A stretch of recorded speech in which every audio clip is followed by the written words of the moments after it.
Hello students, welcome to the channel. देखिए question number 4 है exercise 8.1 का। ABCD एक रेक्टेंगल है जिसमें in which diagonal AC bisects angle A as well as angle C। तो ये AC डायगोनल क्या करता है, एंगल A को बाइसेक्ट करता है और C को भी बाइसेक्ट करता है। तो हमें ये प्रूव करना है कि ये ABCD एक स्क्वायर होगा और डायगोनल BD बाइसेक्ट करेगा angle B as well as angle D को भी बाइसेक्ट करेगा। तो स्टूडेंट्स देखिए ABCD यहाँ पर हमारे पास एक रेक्टेंगल है, ठीक है। ये ABCD रेक्टेंगल है जिसे हमें स्क्वायर प्रूफ करना है, तो हमने स्क्वायर जैसा बनाया है, ठीक है। स्क्वायर जैसा बनाया है इसलिए क्योंकि स्क्वायर प्रूफ करना है। तो ABCD रेक्टेंगल है। रेक्टेंगल में क्या होता है भाई, अपोजिट की साइड्स इक्वल होती हैं, साथ में ईच एंगल राइट एंगल होता है। तो यहाँ ABC और D बताइए 90 होगा, ठीक है। अब क्या करता है, इसमें जो डायगोनल है, डायगोनल AC वो एंगल A और C को बाइसेक्ट करता है। तो A को जब बाइसेक्ट करेगा तो ये 90 था, तो 1 और 2 ये दोनों 45 हो जाएंगे। तो 1 और 2 इक्वल होंगे और 90 के हाफ हो जाएंगे, मतलब 45। और इसी तरीके से AC डायगोनल C को बाइसेक्ट करता है, तो यहाँ 3 और 4 ये भी दोनों इक्वल होंगे और ये भी कितने हो जाएंगे, ईच 45 हो जाएगा। क्यों, क्योंकि पूरा C 90 है, तो 3 और 4 भी इक्वल होंगे और 90 के हाफ मतलब 45 डिग्री हो जाएंगे। तो अब बताइए इस ABC ट्रायंगल में 1 एंगल 45 है, 3 भी 45 है। तो ABC ट्रायंगल में ये 1 और 3 एंगल इक्वल हैं, तो 1 इनके अपोजिट की साइड्स इक्वल होंगी। भाई 1 के अपोजिट में साइड कौन सी है, BC, और 3 के अपोजिट में साइड कौन सी है, AB। इस ट्रायंगल की बात हो रही है, ABC ट्रायंगल की, ठीक है। तो ये लिख दिया हमने। रीजन क्या होता है, sides opposite to the equal angles are equal. अब देखो भाई ये एक ABCD रेक्टेंगल था, तो अपोजिट साइड्स तो इक्वल ही थी। अब यहाँ पर हमारे पास ये आ गई हैं एडजेसेंट साइड्स इक्वल, AB और BC इक्वल आ गए हैं। तो इसका मतलब क्या है कि ऑल साइड्स इक्वल हैं।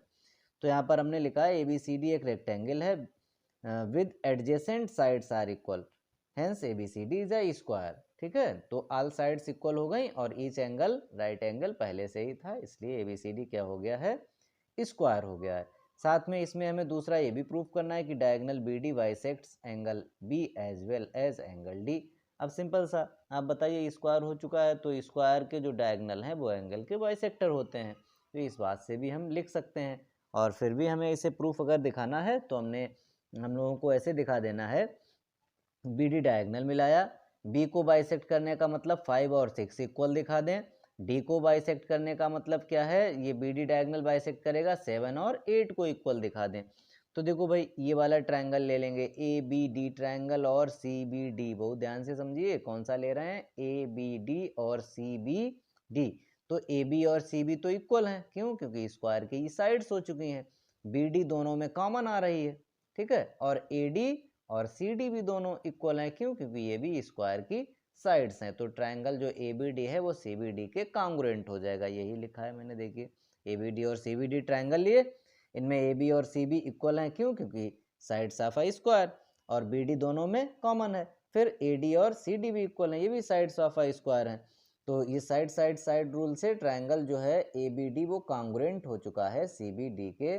तो यहाँ बाई CPCT ये जो ABD देखिए B पर जो 5 बन रहा है, इधर से CBD में जो B पर 6 बन रहा, तो 5 और 6 ये इक्वल होंगे भाई CPCT से। 5 और देखिए B पर जो एंगल बन रहा है, B पर जो एंगल बन रहा है, ठीक है।